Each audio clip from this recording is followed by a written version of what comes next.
Hola a todos, bienvenidos a una nueva historia de la moda.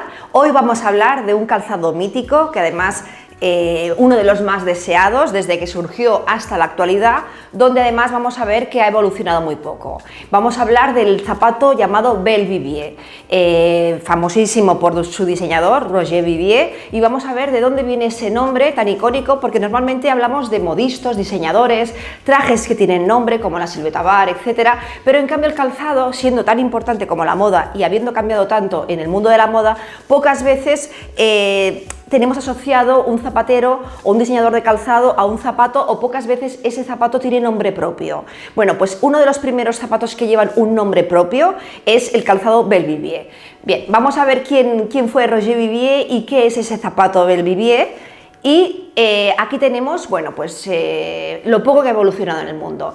Aquí vemos tres imágenes, dos corresponden al mismo zapato en diferente plano en la actualidad. De hecho, esto lo podéis comprar en la web o en su tienda tal cual está, y aquí lo tenemos en una publicidad para una revista italiana en el año 65, y vemos que realmente con todo lo que ha pasado, con todo lo que ha cambiado la moda, poco ha cambiado el calzado, ese modelo en concreto, sino nada. ¿En qué se reconoce este zapato? Bueno, pues en ese tacón, que veremos la influencia de ese tacón luego en cómo cambia la moda de los años 60 y sobre todo los primeros 70, y también en esa gran hebilla que se asocia mucho pues a esas hebillas del calzado un poco de los reyes, ¿no? Pensemos un poco en la imagen de Luis XIV o en la imagen de los grandes reyes, pues Carlos V, Carlos III, con esos zapatos, con esas grandes hebillas normalmente en plata, repujadas y demás. Bueno, pues le da a ese zapato, que podría ser como muy neutro, el típico salón bajito, bueno, pues le da ese aire pomposo pero al mismo tiempo moderno, porque además la hebilla en origen es plateada. Luego se han hecho modificaciones, pero bueno, realmente el Belle Vivier se asocia a hebilla plateada y si no también dorada, pero sobre todo plateada. Bien, y luego interesantísimo ese tacón un poco curvado, un poco como recortado, ¿no? Que aparece, bueno, pues como una figura casi geométrica. Los tacones normalmente eran pues rectos, de carrete, de bobina, de tacón de aguja, que es otro de las aportaciones de Roger Vivier anteriormente a la surgida de este zapato, y este está como recortado, que ya anuncia un poco todos estos calzados un poco futuristas que vendrán después. Bien, Roger Vivier es en sí mismo el gran nombre de el calzado en el mundo, ¿no? El gran diseñador. Yo creo que es al calzado lo que Christian Dior fue a la moda, y ese nombre vinculado a la moda, ¿no? Y ese al boato, al lujo, al fasto, a la imagen del glamour, etc. Bien, de hecho establecen un dúo mágico. Roger Vivier, que comienza trabajando en los años 20 en una fábrica de calzado, luego, bueno, en un taller de calzado, luego ya dejará todo el proceso de la fabricación para hacerse diseñador de calzado, que es algo que también es ciertamente novedoso, porque el calzado era una herramienta, bueno, un accesorio de uso, donde no tenía, aunque cambia mucho por décadas, no tenía ese aire de diseño y ese aire vinculado a un nombre como tenía un modisto. Bueno, pues él ya tiene esa visión de ser al calzado lo que es un diseñador en pompa y en conocimiento a la moda. La unión con Dior va a ser una unión mágica, porque es que Roger Vivier va a tener dos uniones en su vida, uniones, vamos a decir, uniones laborales mágicas. Una es con Christian Dior. De hecho, toda esa primera etapa de la moda de Dior, cuando Dior está vivo, es decir, desde el surgimiento en el año 47 hasta el año 57-58, bueno, pues va a ser el zapatero de esos grandes zapatos de Christian Dior para complementar esos grandes vestidos de lujo y de alta costura. Aquí tenemos varias imágenes, una de la publicidad de Christian Dior de esa época, de los años 50, y otro, bueno, de una subasta de calzado de Roger Vivier para Christian Dior, que vemos que tiene ese aire todavía como de zapato clásico. De hecho, Roger Vivier, una de sus grandes aportaciones, de las primeras aportaciones, es ese tipo de tacón de aguja. Hay varios diseñadores que se están peleando por saber por coronarse con el aportador del tacón de aguja a la moda, ¿no? Yo creo que uno de los primeros, si no el primero, es Roger Vivier. Luego lo veremos en diferentes capítulos que aporta cada diseñador de calzado a la moda de calzado. Bien, bueno, pues aquí vemos a Roger Vivier en los años 50 con esos zapatos joya, de alguna manera, delicados, femeninos, muy al estilo de la moda que pedía Christian Dior en esos años 50 tan asociados al fasto. Pero ¿cuál va a ser la otra unión mágica con la moda, que va a hacer que de alguna manera se consagre en el tiempo? Bueno, la otra unión mágica es con Yves Saint Laurent. Yves Saint Laurent, que sucede a Christian Dior al fallecimiento de este en la Maison Dior, estará un año y pico, saldrá para formar su propia firma, Yves Saint Laurent, y él será el zapatero que creará el calzado para vestir, el traje que va a cambiar la moda de esa época. Yves Saint Laurent crea en el año 65, el famoso traje Mondrian.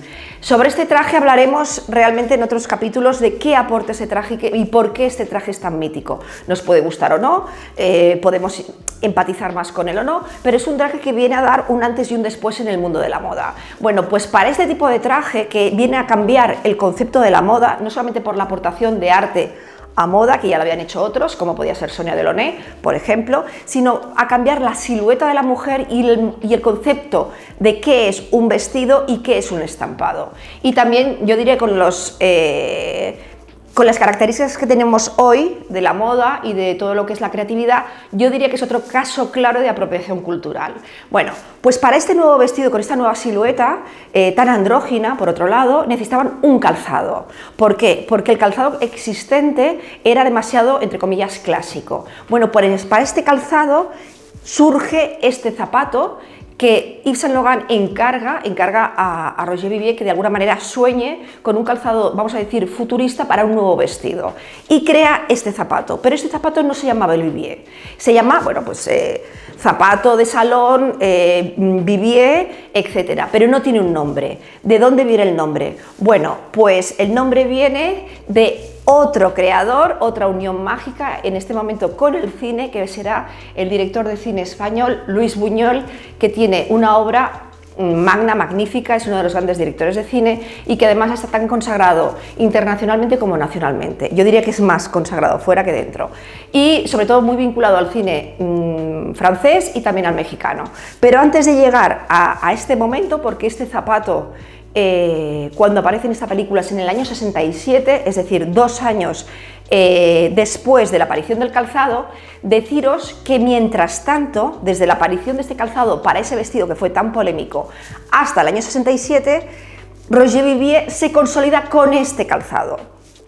Aparece en innumerables publicaciones, es uno de los calzados más demandados, sobre todo por gente joven, chicas jóvenes de cierto poder adquisitivo, porque es un calzado carísimo, y además es un calzado que tiene todas las licencias habidas y por haber.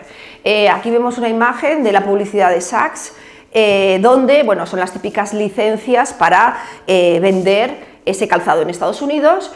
Vemos cómo además, por ejemplo, Yves Saint Laurent no solamente lo utilizará para ese vestido Mondrian, sino lo tendrá como calzado de referencia para anunciar toda, digamos, su línea de complementos o su línea de medias, en este caso, donde el pie es importante, juega un papel, bueno, pues de protagónico, ¿no? En este caso vemos como para vender le va son medias, pues para vender esas medias Yves Saint Laurent, el calzado que llevan ni siquiera van descalzas, ni siquiera van con un tacón de aguja, etcétera, van con ese zapato. También te está diciendo que esas medias son modernas, es decir, el zapato tiene una serie de características, aparte de la calidad, es la modernidad y el futurismo. Bueno, pues si compras unas medias Yves Saint Laurent, estás llevando también ese concepto de modernidad a tus piernas, ¿no? Cuando no dejan de ser unas medias más.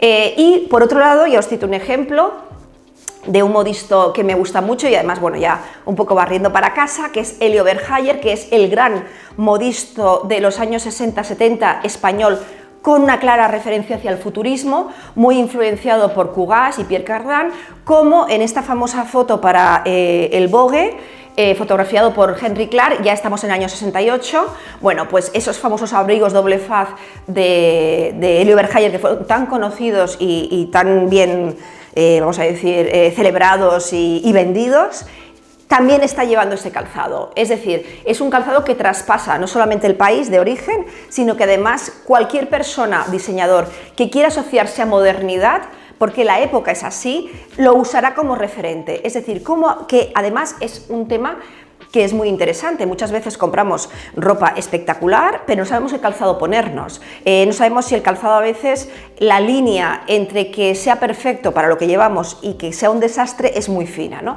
Bueno, pues yo creo que este calzado vino a dar un poco ese marchamo de modernidad, sobriedad también, elegancia y también nuevo, ¿no?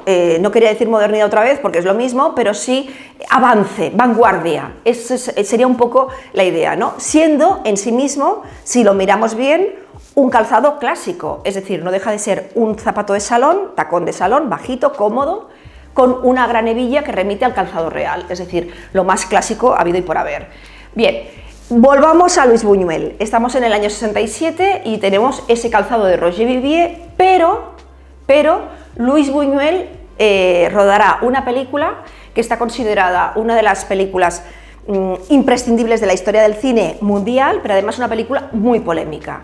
En esa película vamos a decir, la protagonista es la actriz más famosa de Francia y una de las más famosas del mundo, que es Catherine Deneuve, que además es el símbolo de la elegancia francesa, del chic parisien, y además es la unión perfecta con Yves Saint Laurent, sería la típica clienta musa. Bien, el vestuario de Belle de Jour, que es la película que rueda Louis Buñuel con una polémica que creo que a día de hoy todavía arrastra, el vestuario está creado por Yves Saint Laurent. Es el vestuario de esa protagonista que es una parisina de clase media alta, bien casada con un médico, una persona respetable, una persona que es a lo que todo el mundo debiera optar para ser, bueno, pues una persona de bien, ¿no? Bueno, pues esta persona de bien se aburre soberanamente y decide experimentar, bueno, pues experimentar en un prostíbulo, vamos a decir. Ese vestuario de esa parisina chic, elegante, de clase alta, fue creado por Yves Saint Laurent,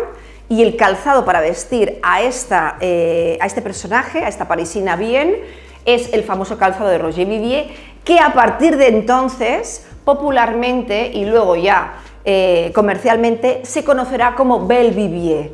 Es decir, este zapato, el nombre de este zapato proviene del apellido del diseñador y, digamos, la primera parte del nombre de la película. Es decir, aparte de ser el calzado que se crea para el famoso traje Mondrian, que es fundamental para entender la moda del siglo XX, es sobre todo conocido por esta película. Y de hecho, Belle Vivier es un nombre fácil de retener, que tiene ese concepto romántico y misterioso a la vez. Vamos a ver dos vídeos. El primero es el tráiler de la película para ponernos en situación, y segundo, una escena que a mí me parece clave para entender qué es lo que es la insertación de producto en una película, cómo retener bien un modelo o en este caso un calzado dentro del cine. Esto, el maestro era Hitchcock, haciendo muy bien desfilar a sus actrices, especialmente Grace Kelly, en las películas, para que todo el mundo contemplara la moda, porque la moda era un personaje fundamental en las películas de Hitchcock. Louis Buñuel lo hace de una forma muy elegante, muy invisible, muy surrealista. Vamos a ver primero el tráiler de la película. N'ayez pas peur, vous êtes ici chez vous. Je suis toute prête à vous aider. Pensemos que es una película del año 67, los años 60 ya hemos visto varias veces que a partir del 65 es la gran revolución, y aquí tenemos, bueno, la imagen de una burguesa parisina perfecta, que nunca le pasa nada, que simplemente lo tiene todo, pero tiene un vacío. Ese vacío, vamos a decir, existencial, lo va a rellenar con la exploración de la sexualidad al margen del marido. Aquí vemos que toda la película es un despliegue de la colección de Yves Saint Laurent de ese año, ¿no? Y vemos claramente cómo usan el vestuario para diferenciar lo que es la protagonista. Es una persona de clase media, clase media alta, que está ahí con el resto de prostitutas. Es una forma de decir, no, yo no soy una prostituta, yo soy otra cosa, ¿no? Como el vestuario también es un personaje en las películas, ¿no? Bien, y en esta escena, que es muy corta, vamos a ver cómo claramente vemos el calzado que casi es un plano cerrado y vemos cómo es de perfil, cómo es la hebilla, cómo es el tacón, cómo gira, la comodidad. Es un anuncio, realmente es un anuncio de un zapato. Pocas veces hay en las películas, en el cine, sobre todo en esta primera parte hasta los años 60, donde un plano cerrado no solamente aporta información de la escena y de la película, sino además es un pequeño anuncio de una pieza en concreto. ¿Qué deciros que por qué se llama Belle Vivier el zapato, ¿no? Bueno, pues por esa escena, no solamente por la película, sino por lo bien que se ve ese calzado en esa película tan polémica, y de ahí viene que popularmente se empezara a conocer como Belle Vivier y luego ya directamente se marcase el modelo como Belle Vivier, que sigue siendo el más vendido de Roger Vivier. Por último, vamos a ver un vídeo de un desfile de calzado, pues igual que hay los desfiles de moda, desfiles de calzado del año 68. Además es un vídeo, bueno, de la moda inglesa, que ya sabéis que en los años 60 es muy importante, y vamos a ver, habíamos visto cómo los tacones, pues estaba el tacón de salón y el tacón de aguja, vamos a decir, ¿no? Si vamos al calzado de nuestras abuelas lo vemos claramente, o incluso en tiendas vintage de segunda mano podemos ver, sobre todo de los años 50 es más complicado encontrar calzado, pero algo se encuentra, que es el típico salón o tacón de aguja cómodo de unos 6-7 centímetros. Bueno, pues a partir de Roger Vivier y el Belle Vivier, ese calzado, todo lo que esté asociado a modernidad se va a cambiar, y se va a cambiar hasta, yo diría, los años hasta el 73, 74, y veremos muchísimo zapato, indistintamente a la ropa que se lleve, a la ropa que desfile la persona o que lleve la persona en la calle, con ese tipo de altura. No serán esos zapatos carísimos, pero sí será que la moda se apropia una vez más de un diseño para comercializarlo globalmente. Al final todos queremos ir a la moda, no nos podemos pagar a lo mejor unos zapatos carísimos, pero sí hay marcas de calzado, igual que hay marcas de ropa más económicas,